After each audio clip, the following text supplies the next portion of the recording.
He belongs to the city.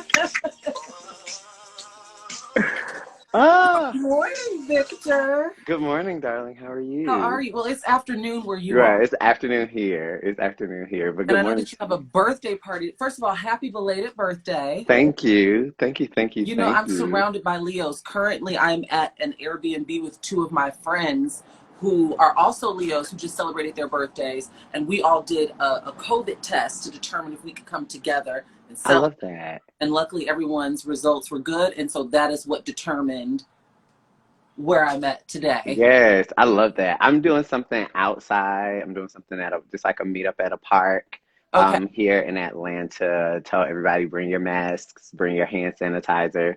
Yeah. BYO everything. And we're just gonna, we'll be in the park. I'll be able to see my people. But I wanted to do something, but I wanted to make sure that everybody could stay safe.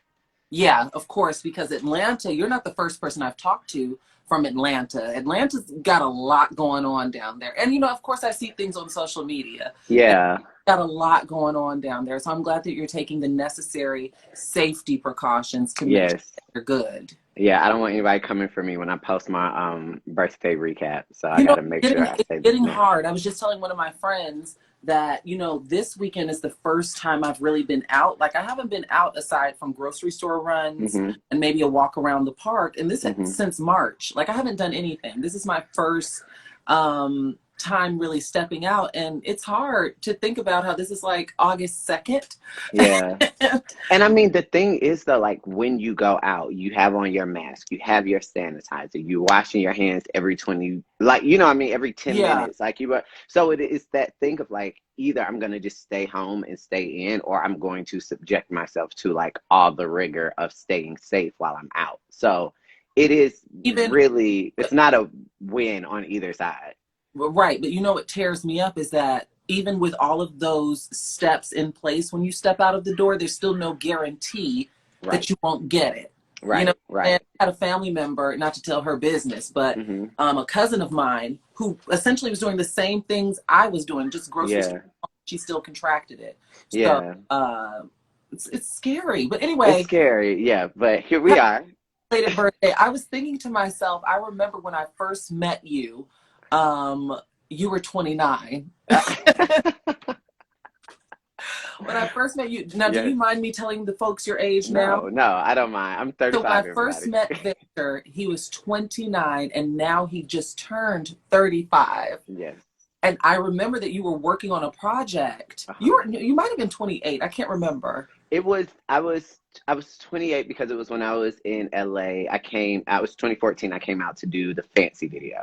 Right. And in 2014, I was 26. Mm-hmm. But anyway, Mm-hmm. I remember when you were doing like, I forgot what the project was titled, but for your Mm-hmm. 30th birthday, you did like a some sort of project musically. And Yes. I remember when that kind of like dropped. Uh-huh. Uh-huh. And so I'm Yeah. like, you know, Victor, we've been in this thing for quite some time now with our bond, our love of snacks. Yes. Back, you know, the first time that Victor and I met, provide you all some backstory. The first time that we met, we instantly clicked and we instantly had like this Super Soul Sunday ass conversation. Conversation in the back seat on the way home from church. Like it was a whole Yes. And I was thing. like, I really like this kid. Same. I was like, Shar is one of the smartest people that I've ever met in my life. No, seriously. You can ask Pierre. Like, I told him, I was like, Shar is one of the smartest people I've ever met in my life. I just want to talk to her like forever. He was like, well, child, she'll talk to you. Listen, period. I just heard something buzzing. I don't have time for that. You know, I'm braving it outdoors. Oh, But anywho, so yes, that's just to provide some backstory. So Victor, hmm. typically what I like to do is I like to talk some stories that are going on in the news, and then we're going to talk about you as well. Okay. So just for some context, Victor is someone who's a creative director. He's a choreographer and an artist in his own right. I'm in love with that damn He Belongs to the City song. Like, that is a bop. I have to start out by asking, so what inspired that? Because it has it's such a good feel. Like, you can drive to it, you can work out to it, you can get ready for the nightlife to it. What inspired this this, like, you sound so good, and I love the song, and you all need to check it out if you have not. It's available everywhere on your streaming. You Oh. can also purchase it. It's called He Belongs to the City by Victor Jackson. So what inspired the song? I just want to say thank you. Like all the love that I've been getting for this song has been quite overwhelming. Avery Sunshine reached out to me directly. Candy reached out to me directly. Jared like FaceTimed me. He was like, "Oh my God, I just want to tell you like this type of response is just very heartwarming and affirming for me." But Uh-huh. I it came after I played some records for Jamaica Craft, who's a mentor of mine.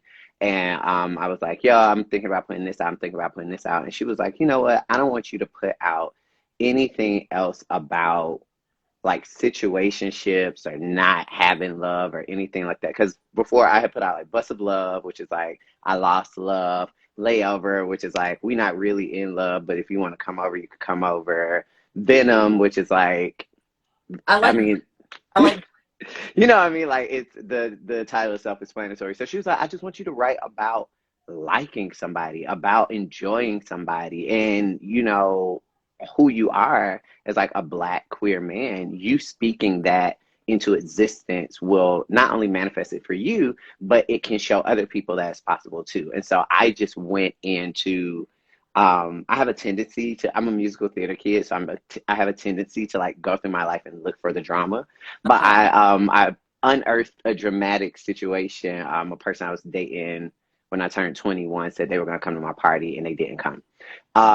And so I was like, how would I have felt if that person came to my party? Like, what would have been this difference? I would have gotten ready, I would have called my girls, like all those things, but what if Mm. they would have surprised me and showed up in the second act? And so I kind of wrote the record from there. And now I've just been listening to like a lot of Earth, Wind and Fire, Shaka Khan, like, Reminded me of, it has a very retro classic feel, but it's still yeah, modern. It's still yeah.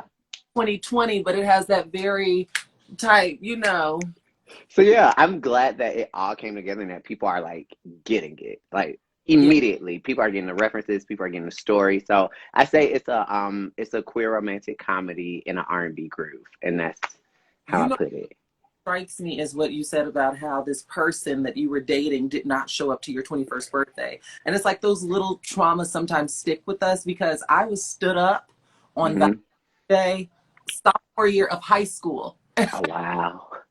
Valentine's Day circles around. I mean, aside from me being perpetually single, Um, um, every time it circles around, I always think about, like, it was like a scene out of a movie, Victor. Like, I was dressed, sitting on the steps inside of my parents' home, and I'm like, well, like, we made plans, like, where? and I literally, because it was like a club, it was 21, it was like free before whatever time. And so like I was watching the door Oof.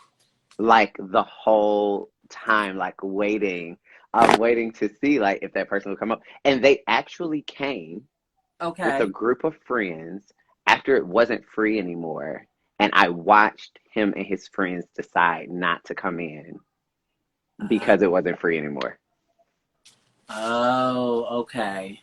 Okay. And high tech, So, by the way, but go ahead. no, I mean, but I think the beautiful thing about just the song is that it is somewhat of a real life experience. And I've just been able to kind of like take that and turn it into something, turn my lemons into lemonade, if you will. Oh, So, dishonest.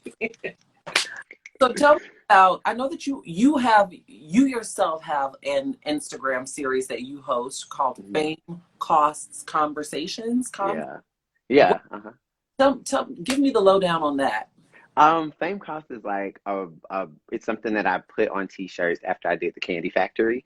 A small like dance line approached me to do a capsule collection. It's what I did for the t-shirts that kind of took off. And while I was actually living in LA, and going to one church, uh, Sarah Jakes gave us one good sermon one Sunday, and it just really inspired me. I came home, I started writing.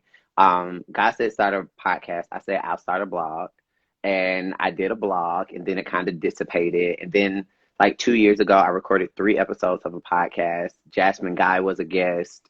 Wow. Derek J was a guest, and my friend Tracy Pickett, who is an incredible entrepreneur. They were all guests. I did it, and then I was like, oh, I don't feel like editing this, and I didn't do it. And And so, so much work. That's what I always. yeah, it's so much work. So I when like the pandemic came around, so wait, yeah, go. huh? No, what were you saying? I was saying I did a podcast for about 4 or 5 years, Right, and kiss and tell. like we make it look easy. That is a lot of work, and it's a No, like it's such a commitment. It takes a lot out of you. It's like a second job. it is like a second job. And for someone who already has like four, I was like, ooh, I don't know if I could do this. So when quarantine rolled around and I had some extra time, um, God was like, well, just try it as an IG Live and see what happens.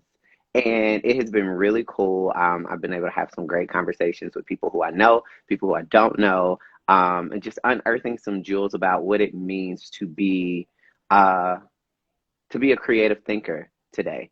And I think it means a lot of things. And I don't think it's only uh, reserved for like people who work in entertainment.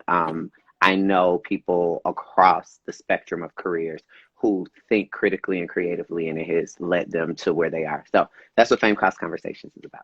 I love that. I love that. And I love that you still found a way to take up space without doing like you really found out what works for you instead of like sticking to something that didn't feel like it was like kind of Hmm. spirit, so to speak. And shout out to Sarah Jakes Roberts because she really is quite the prolific speaker. That is my sis. That's my good sis. Great. So let's talk some TV. Let's talk some media, shall we? Lit. So I first have to start out by asking, have you been watching P Valley, which is a new show that's on Stars? I believe that Patrick Ian Polk who is at the helms of it. He brought us Noah's Ark. Have you been watching that show? I still haven't gotten around to watching it I was because about to say you're about to make me say this out loud. And I know so many people on that show who work with that show. Tyler Lepley. I don't know Tyler Lepley. Oh, okay.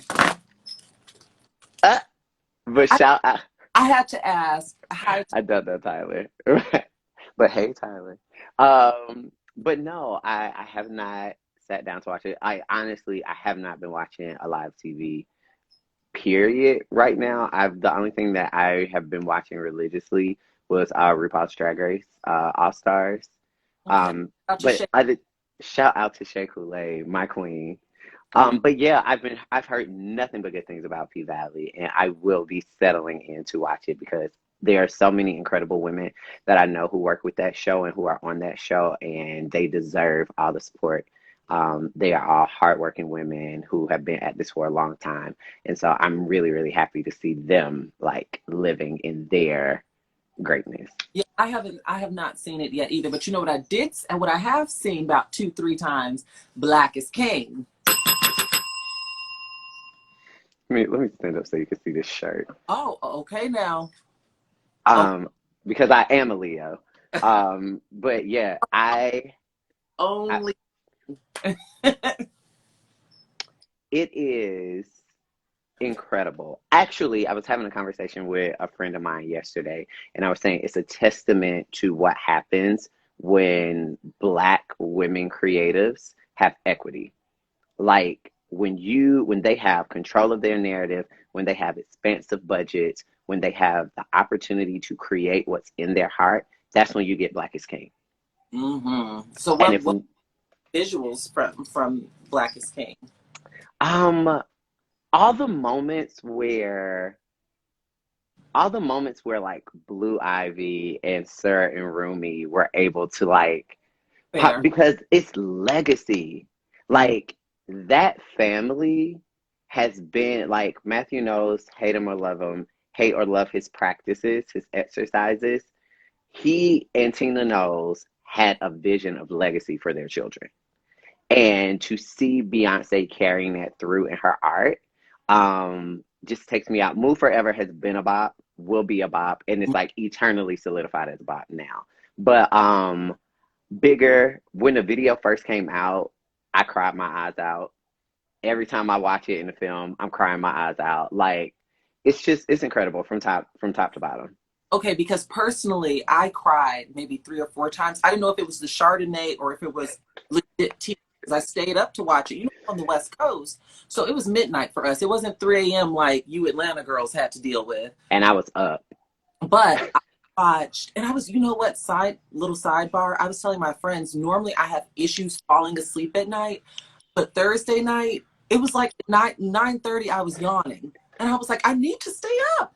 I can't afford to sleep right. Of all nights for me to be sleepy, of all This is nights. not it. This is not the night. Times. Okay, I cried. I love Bigger. I love the message of Bigger. It always peels my wig back. Hmm. I like that we got a different visual for it because, in all honesty, the first visual for Bigger, it was Spirit. It was just, you know, it was like the same thing as Spirit. So I like that we got a different visual. Cried on Brown Skin Girl. Oh my God. Oh my God. Oh, Oh, oh. Every time that little clip has been like floating around Instagram of Beyonce singing to Kelly, and then she just like stops and stops. Every time it comes up on my timeline, literally a single tear just falls out of my eye because that is so powerful. and their friendship is something that I can confidently say is something that I've like craved my Mm, entire life. Like growing up, you know, I'm old school DC. I'm an old school child of Destiny. So I yeah, jump. But it's like, you know, I used to say like those Oprah and Gail type, those yeah. and Kelly type. It almost feels inconceivable in real life, you know. And I can understand as an adult that things come in ebbs and flows, and we also don't know the inner workings of these people's friendships. We don't know if there was a period in time they didn't speak for a year, or didn't Hmm. know the details. We only know what best friends choose of us. You get what I'm saying? Yeah, So, yeah. but I loved that visual, and I really lost it on Other Side, which is one of my favorite songs on the album. But that's when I really like I cried. It was like each time I cried, it got worse and worse and worse. So I cried on Bigger, I cried on Brown Skin Girl, and by the time Other Side came, I was a puddle, and I was a mess, crying off my good serum and moisturizer. Yes. I couldn't believe it. I couldn't believe it. It's So so good. It's what we need right now. It's almost like divine that Black is King dropped right now in the middle of a global pandemic and a social uprising. Like it is literally divine. And I'm so grateful for it. I'm yeah. so grateful for it. It's the So, best birthday gift ever. and it dropped during Leo season again. It dropped on my birthday. Like it dropped on my actual birthday. So I was like, Because you're the 31st, right? I'm the 31st. Yeah, I know, like literally, I've gotten to the point in LA where I have to put money aside for Leo season.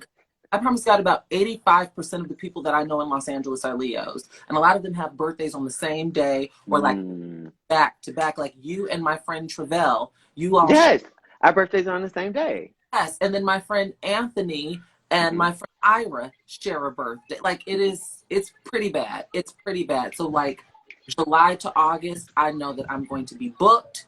You know, when the world was spinning, the girls wanted to do all different types of day parties, brunches, Hmm.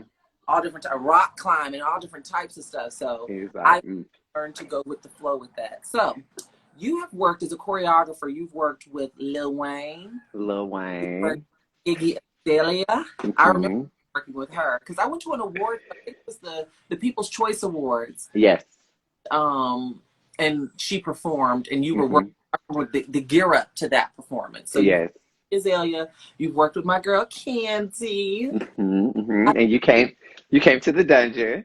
I did. I did a whole video about surviving Candy's dungeon. If you all want to check that out, that's on my YouTube. Shar says so. I survived Candy's dungeon. Victor hooked me up with the tickets. I danced with Candy to Before I Let Go. That's really Yes. so sweet. I mean, I Yes. wasn't expecting anything other, but she is who I see on TV. Yeah. Who I see on TV. And that was I took a picture with her, and that was the second picture I took with her within 5 months because I had Oh met wow. her. She, Cynthia, and Tanya were at the club in January, and I met her there. She was Okay. gracious, but then being like, you know, rolling with you in the mix, it was. I looked to my left, my right. There's Sherry Shepherd. There's Eva Marcel. Like I was like, oh okay. It felt well, we were very VIP. And I stayed in the cut. I didn't talk a lot. I loved Delicious, by the way. Speaking of that experience, we were in Delicious's dressing room. Yes, I yes. when later on down the line, Delicious and I share a birthday. We're both January 2nd girls. Really? Yes. And I can see that. I wish I would have known that when I was in her dressing room, because I would have been like, hey, birthday twin. We share a She birthday. she's so sweet. She's the sweetest And person. who else was oh, I liked Shamari. I'm trying to Hmm. like all where we went. Because at one point you had to go handle some business. So you left me in Delicious's dressing room with Delicious and her team. But everybody was so cool. Like Yeah. I was like, I was like, just chill right here. You're fine. I think Trina had to leave early yes, for Trina something. and I did not get a chance to chat. Okay. And later on I saw that like Queen Latifah was there. Yeah, yeah. Queen Latifah. I didn't Queen see Latifah was in the cut. Like she was actually like right next to the sound booth. So like the whole night I kept just like looking at Queen Latifah to see how Queen Latifah was like reacting to things. That was a fun night. That was a that. long show, I was but it in was a here fun night. the entire time. I saw, and there was one fight that had broken out. That was a wild night, and I honored these requests because put the phones away. Hmm. There were people who did not put the phones away, but I Yeah. had a great time. The after party was great, and thank you for that. I know I already thanked you for that, but really thank you for that experience. I really really really enjoyed You're myself. welcome. It was a good time. I was happy to have you there. I went through a list of people who I felt like would really like enjoy the experience and like lean into it and not just be like, Right, and I knew that you would lean into the and fanfare of it all. the day before, and I was like, yeah, I got time for candy, girl. Yeah, yes. I was like, good. I'll have your wristband. Tamar, and I wanted to talk to you about her. So, Hmm. Tamar, I know that you've worked closely with. You've also appeared on Braxton Family Values. Hmm. But we recently know Tamar has made headlines because of an alleged suicide attempt, and I want to know Yeah. what have been your thoughts on that. Before you tell me, I do want to let people know that Tamar's relationship with WeTV is now ended, but that's what she wanted. You know her name on Twitter. It's not funny, but when I saw at first, I didn't get the context of Tamar's Hmm. text. I'm like, what is she doing? But now I understand the context. She wanted to Yeah. be free from her relationship with WeTV. So, as someone who has worked with Tamar on an intimate level in preparation for the Dungeon Tour and your appearance on BFB, what went through your head when that news broke? Because Mm. I had it, the blast, as soon as the blast posted it, I just happened to serendipitously be online at the same time. Like I got to share it within 30 seconds. Of course I read it and I wanted to make sure that things were tasteful, but you know me, news is news, Hmm. Hmm. with respect to all circumstances and everything involved. News is Yeah. What was your reaction? For me, so when I did Braxton Family Values, it was working with Trina, Okay. and I met Tawanda and Tracy through Was it that. his Yeah, party or go home. Yeah, yeah. I choreographed that video. And so I did not meet Tamar until we did the dungeon. okay. Um, and throughout the dungeon, like I led prayer every night before the show, and like she had a family member that passed while we were on the tour. My grandmother passed while we were on the tour. Candy's stepfather passed while we were on the tour. Trina's, I think, cousin passed while we were on the tour, and so we really bonded. Like we were going out doing a show and everything, but we bonded on like a deeper level because we were all grieving, Mhm. and so in getting to know her that intimately, I just know like this life and this lifestyle can be overwhelming. And the more you kind of open up your world to the world, the more people have room to comment and to critique and to say whatever they want to say. And this is a lot of times a lot of people whose responsibilities are very linear, not layered at all, and they only have to worry about what they have to worry about singularly. But when you have somebody who is like raising a child, has experienced divorce, is in a new relationship, wants to reclaim their voice as an artist and as a personality and just a person in general, it can be overwhelming. So when I heard the news, I immediately just prayed. Like that is there was nothing for me to really say or reach out to. Like some people reached out to me and asked me if I knew anything.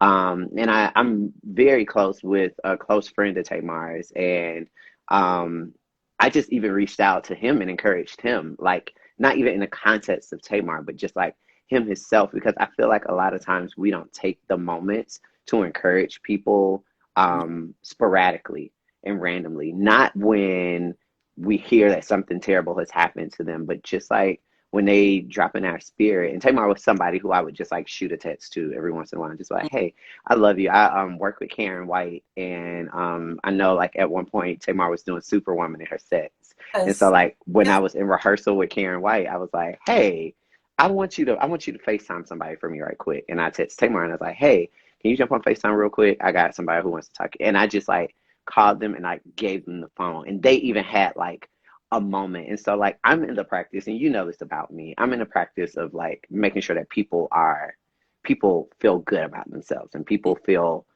whole and feel safe and feel encouraged. And so all I knew to do in that moment is pray. And like I've seen her posts since. I haven't reached out directly since. I am still continuing to pray, and I will continue to do that until the spirit leads me otherwise.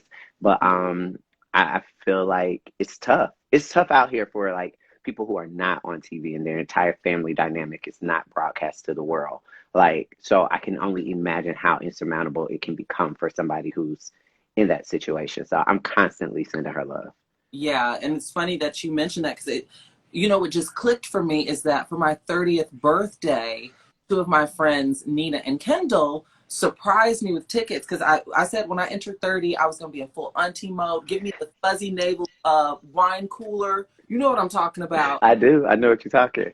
Maybe a wood tip. I'm not a smoker, but give me like a wood tip for the effect because I want to be Banji. You see, I got the side Banji auntie.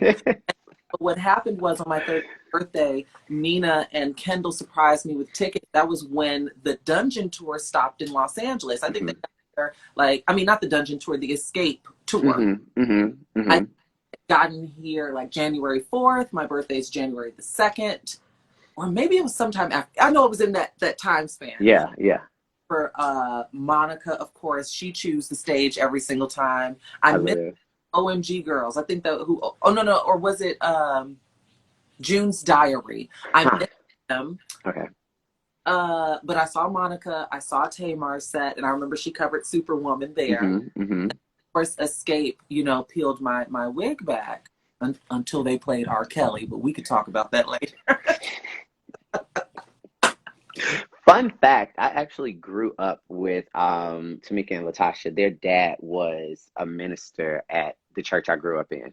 So like Escape came to my church to sing Is My Living in Vain when I was like 8 years old. Wow. Yeah. And meanwhile, at my church, I think the highlight growing up was Albertina Walker, and she didn't sing. She just showed up. And then Barack was there, pre-presidency Barack. He Yes. a few stops at my church. Oh yes, I didn't Oh know him, yeah. but my dad's a deacon, so I want to shift gears into that because you are a PK, I correct? am. I am. I Lord am. mercy. So, and I noticed I've never met any of your family, but I can literally the love is palpable. Posts, your sisters things. I believe wasn't she on Broadway as the Yeah. My sister Aisha was the first black actress to play Anna in Frozen the musical on Broadway.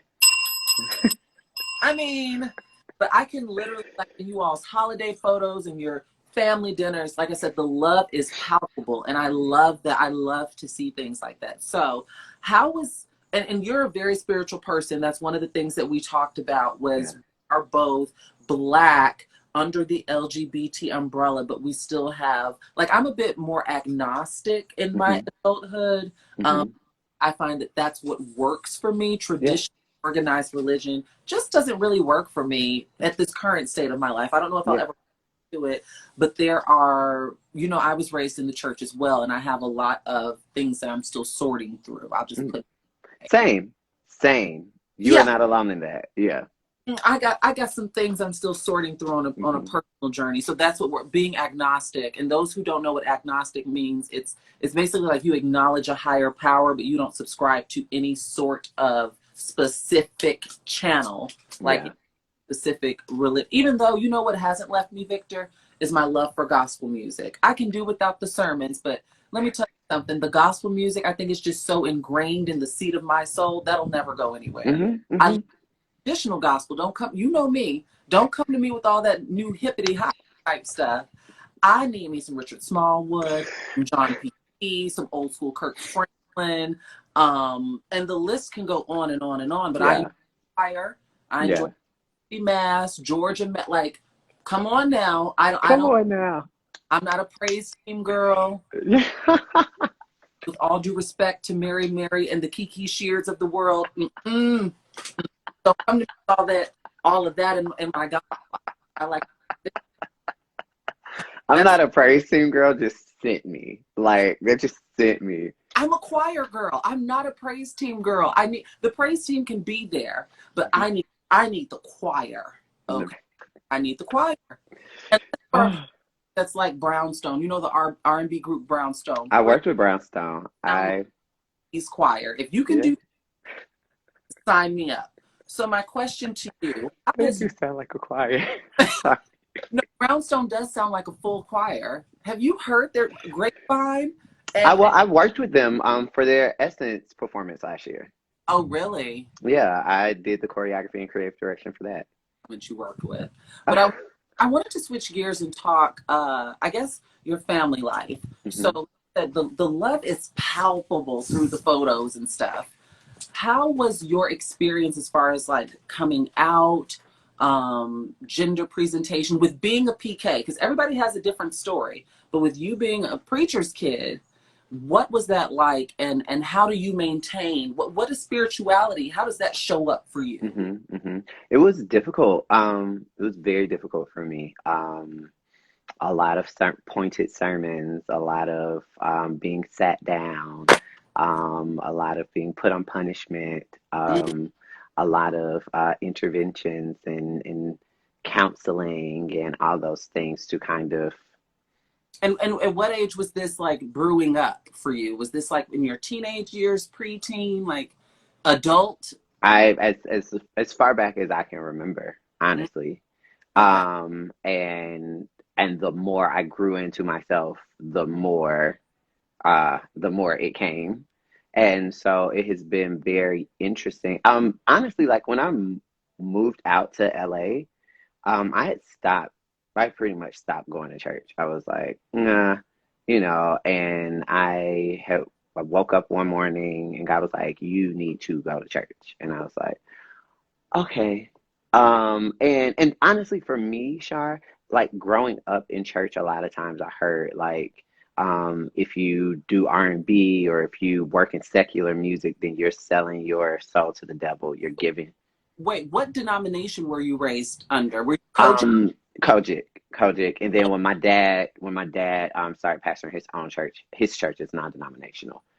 Okay, see, for me, I was raised Baptist, and so it was. Hmm. But I know that Michelle Williams, one third of Destiny's Child. I believe that she was raised Kojic, and she's Hmm. that when she goes to do like her gospel records, and it's like, how could you sing "My Body Too Bootylicious," but you want to talk about when Jesus say yes, and if we had your eyes and things like that. So, and I know different denominations. The rules are different. So you were They are. okay. Go. Yeah, yeah. And so at a certain point, I just had to like have some real conversations with God, like for myself, Mm-hmm. and come to him as vulnerable as possible and say, this is who I am. This is not what I created myself to be. I am not of my own creation, and your word reminds me that I'm fearfully and wonderfully made. And so if I am leaning into those truths, then the parts of me that are fearfully and wonderfully made are what you put together, and you made me in your image. And so I've made a commitment to constantly communicate with the source and keep the static out of my out of my mind, out of my centering. And the more I pray, the more I meditate, and the more I study, and the more I lean in, the more I hear God's voice clearly. Like I know when God is speaking to me. I know when God is telling me to do things. Like God told me to move to LA, and I remember very vividly when he told me to move back from LA. And all those things, I thought I was going to LA to like work with Iggy. Iggy was going to go on tour, boom, boom, boom. I was there for 6 months. That tour got canceled. That tour got pushed back. Also, in that time, I hadn't sang in almost 7 years, and I had told God I was going to start working on music again when I turned 30. But I stopped singing after my brother Vaughn passed in 2008.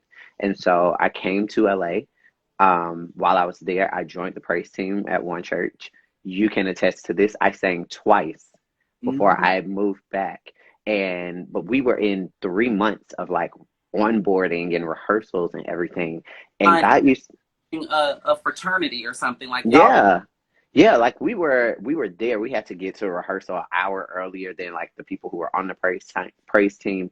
And all that did for me, Shar, is it gave me my voice back.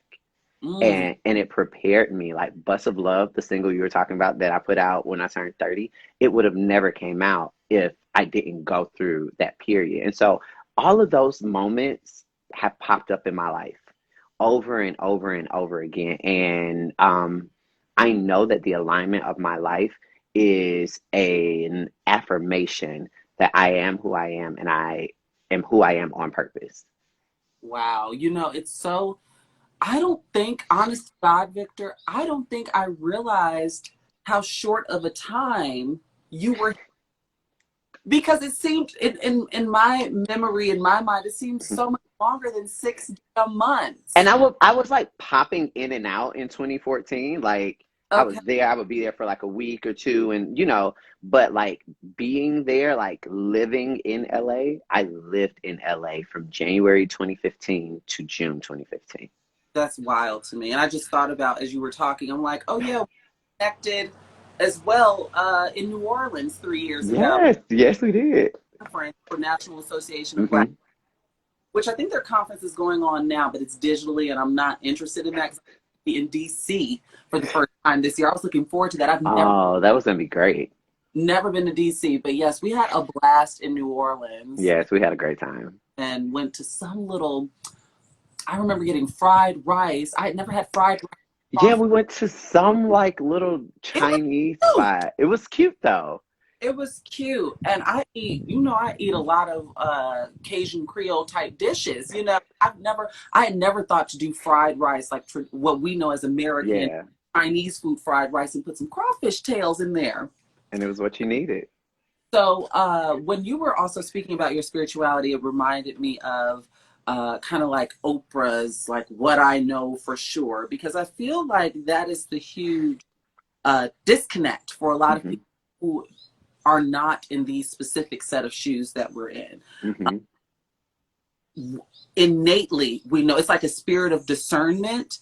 And I love how you framed how being more authentic with yourself, you were able to establish a more solidified, real, tangible relationship with the creator. Yeah, Noted. yeah. That should really be noted. And I feel in certain regards, I hadn't thought about it until you really said it. Well, I hadn't thought about it in that frame. Hmm. I feel the same way. I feel like with my transition that happened years ago, darling, I felt how I explained it to my mother when we were having these conversations is it was like an evolution for me. It wasn't one of these things like I woke up one morning and said, I think I'm gonna XYZ. It was Right. evolution for me and me listening to that voice. And I'm 10 times more fulfilled Hmm. as I am today versus like I couldn't imagine. I don't think I would have been able to carry on in Yeah. former life, like a decade or so ago. Like Hmm. I don't think I would have been honest to God. I don't think I would have been able to carry on. And so there's so much sacrifice though that comes with these. No, it's the truth. And I like me turning 35 is special to me because growing up, I didn't see myself living past 25. Mm, Vic, I No, seriously, I did not see a vision for myself after that age. My brother passed 4 days before my 23rd birthday. And Mm-hmm. so my lack of vision coupled with like survivor's remorse just really put me in a place where I was like, 25 is it. I don't know how it's gonna happen. I don't know how it's gonna take me out, but I I could not see my life past 25 and what God has done beyond 25 has blown my mind and given me even more of a urgency to just lean into connecting connecting to the creator, to connecting to that source, because my vision is finite. My vision for myself is finite, and I'm able to see my best self, my greatest self, when I plug into that source. It's also funny to me, like I'm just bouncing off because I like I don't want this to be like an interview, like we're having a Yeah, conversation. we are. It's funny to me that you mentioned how you didn't see life past a certain age for yourself. Because for me, being the entertainment girl that I am, I can still remember, for me, the catalyst for that. Like I had a lot of influences, but like a real turning point for me was Two Can Play That Game, starring Mm. Vivica Fox and Nut. Y'all know the movie. Yes. I had to have been like 12 or 13. And when I watched that, I mean, in adulthood, I know that everything is not as binary, right? Hmm. As either black or white. Like there's tons of gray area in life. Yeah. But watching that and looking at the current state of my life, like I was surrounded by nothing but girls. These were my friends, and they had no real like LGBT representation. Hmm. I knew in that moment, watching that movie, I got to be with Shantae. I have no interest in rolling around with, I forgot Morris's character, but I'm Hmm. not me. That's never been me. Yeah. Just the thought of like goatees and briefcases and dealing with the like I just that movie, even though it was a comedy and it was like Yeah. really really tore me up because I was like, this is who I see myself. Like I see myself dealing with Connie Spalding and doing all of that. Like I see myself in that. So it's funny. And I don't know. Have you watched Disclosure, by the way? I have not. It is on my list. I have not. Read me down. You can read me down. Where's the bell? You should watch it, because what it did for me, and I tweeted about this. Hmm. What it did for me is it provided additional like intellectual framework as Mm. to how I viewed myself and how I viewed and still unpacking a lot of internalized transphobia that I still have today. Not ashamed, Mm. like internalized, but it let me know that, like so to speak, like I ain't crazy because this is how the world around me informed me Yeah. like me. So Yeah. did you deal with any of that, like any type of like internalized homophobia, so to speak, being okay, growing up in the church? What was your relationship? And this is a two-part question, okay? Okay. Okay. And how did things turn around for you and your family? Because so you mentioned that you were like in counseling for as long as you could remember, all these little interventions. How did you all get to the space where you are today, where I see nothing but support, I see nothing but love, I see nothing but togetherness? Like you all look like a damn ad every time you post. Like, so that's a two-part question. Let me know if you forget either one of them. But go ahead. Okay. Tell me the first part again. The first part I forgot. So Damn it. But I will say where we are today is a amalgamation of things. But the one thing that it is more so than anything else is hard work and tough communication. okay. Hard work, like actively actively like showing up for each other. It's not easy to actively show up for people.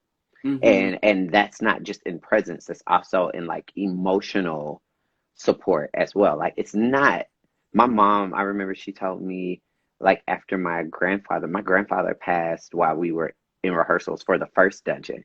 And my mom was like, I feel like you weren't there. Oh, somebody said, thank you, thank you, I thank you, thank you, thank know. you. Somebody was like, no, my mom, we had a conversation and she like after the fact, and she was like, I feel like you weren't really there for me when my father passed. And I was like, you know what? Okay, I hear you, I receive that, and I'm going to be there for you in a better way. The following year, while we were on the dungeon tour, my grandmother passed. I got the call that she was on life support an hour before the LA show, actually. Wow. And did the LA show. I would have never known. Yeah. And she passed the day. So did the LA show. We came back to Atlanta, one, and then we were going out like out on the road every Wednesday through Sunday. And so I came home and that like Tuesday night she passed, and then Wednesday I got on the bus to go to Cleveland. And that weekend we ended up being in New York. So I stayed in New York a couple of extra days so I could be with my great grandmother to make sure that she was good. And my mom called me and she was like, "Thank you so much for doing that because that was the way, that was what I needed. Like I needed to make sure my great grandma, my her grandmother, my great grandmother was okay." And so it's just about like doing those things, being able to say like, "Hey, what do you need from me?" And being in tune enough that you can see that, and also being humble enough that you can say that, like vulnerable enough that you can say the things that you need. And that's how we've gotten. Like when my brother Vaughn passed, it was a huge blow for our family. Yeah. And since then, like my uncle Tracy has passed, my both of my mom's parents and my grandmother passed in my great grandmother rather passed in April from coronavirus. And Really? yeah, yeah. And that's when I like came back to my parents' house. And so I've been here since April. And it's all those things like pushing past your initial comfort to be there for somebody else. That is what has grown our love to where it is today. And that is on all levels of things. But pushing past your initial comfort to be there for each other, that is what has brought us together. And it also brings up arguments and and Promise that slamming doors and all those things. But no promise that these were going to be comfortable conversations. mm-hmm. I lost an uncle to COVID the right before Easter. Mm, And I feel like that really, like I already was like, but when that happened, I was like, oh mm-hmm, no, that mm-hmm. changed the relationship where I wasn't able to be nearly as flippant about Yeah, it as a lot of people were. I was like, oh yeah. no, I'm not dealing with it, especially because people are still kind of like figuring out the after effects. Like a lot of Mm-hmm. people turning to 100%. He's like, Yeah, good, but you got lung damage. Like, yeah. still figuring this out. So we have 10 minutes left, but I want to address this question, and then we're going to really quickly shift gears back into your artistry. Okay, So, okay. deal question about Internalized homophobia. internalized homophobia, being a PK, Mm-hmm.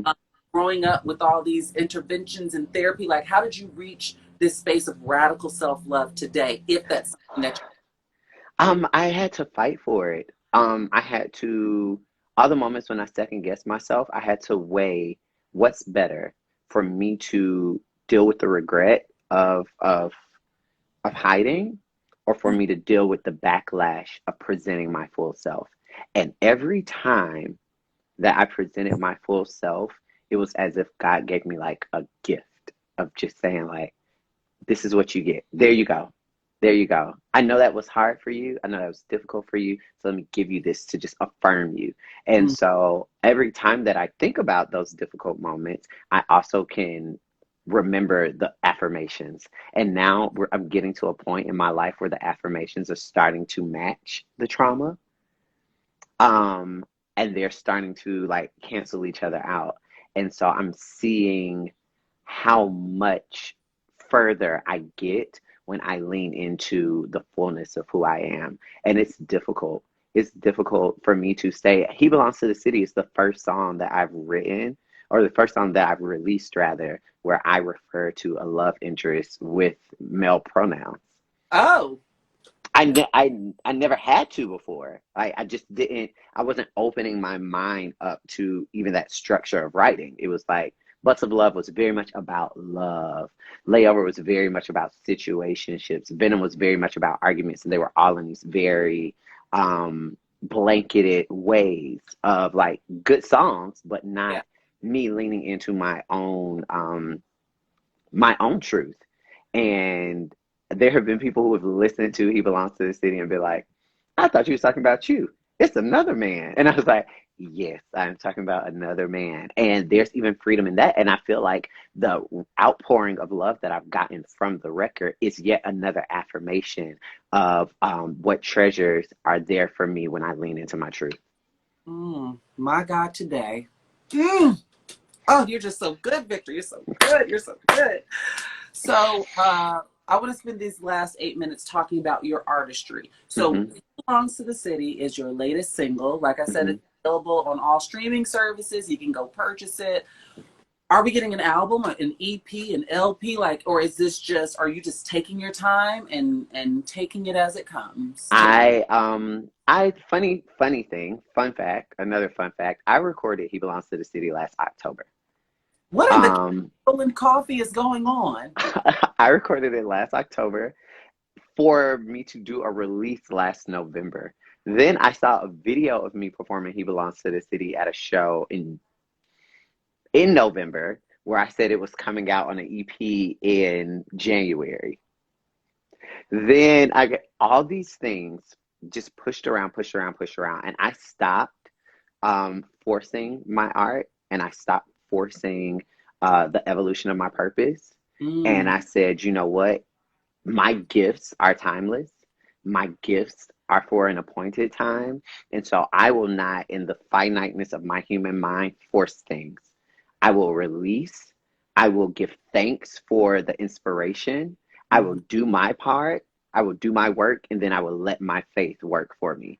And so I am now uh, about to like come into a season where I'm really going to be able to push forward and produce my EP at the level that I wanted to. So you should be getting an acoustic EP and a studio EP bef- by February. Okay, JoJo. You know, she, okay. Yeah, so that's the goal, and possibly Christmas single in there. Nice. So, and I know that you love the holidays. You love the day. You turn up for Christmas. I do. So, who are some of your, and this will probably be my final question, Hmm. who are your musical interests? I have to know because all of your songs, none of your songs really, like, they don't sound alike to me. Hmm. Like, there's like that umbrella genre, like, okay, oh, he's doing R&B or whatever, but everything has such a different sound, but they all work for you because, like I said, Venom is very different from He Belongs to the City, but Hmm. those are two of my favorite songs that you've ever done. Thank So, you. your musical influences? My musical influences are funny. Like I couldn't listen to R&B music growing up. So, it started with, whoever I could like jump to and sneak and get. But Like then, a lot of huh? people, I said a lot of people listen to Mary Mary Let who me tell you, Destiny's Child had a song on Mary Mary's first album. Right. You know the T. Right. And that I was like, huh? think it. But yes, come on.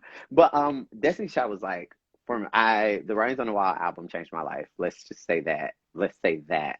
That is legendary. And if we're talking about like albums that have changed my life, Writings on the Wall, um, Fred Hammond's Pages of Life, um, Prince's Purple Rain.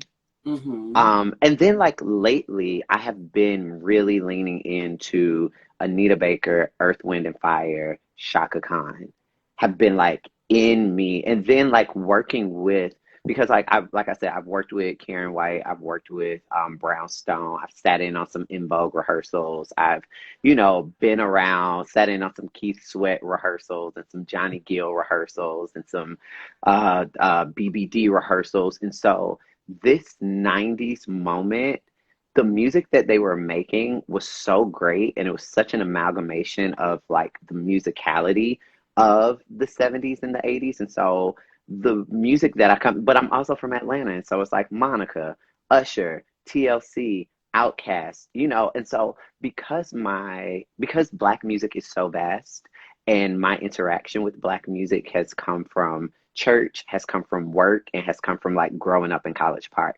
I kind of always bring those three things together: the weight of my spirituality, the experience of my work travel, and then my location, like where I am and how Atlanta has been a compass for Black music for, I mean, literally decades. So those are the three things that kind of come together to create my style. And I'm really excited that you said that because my EP, which is called Man Muse Magic, I can tell you that you will get to hear how all those things connect in the EP. So I'm excited about that.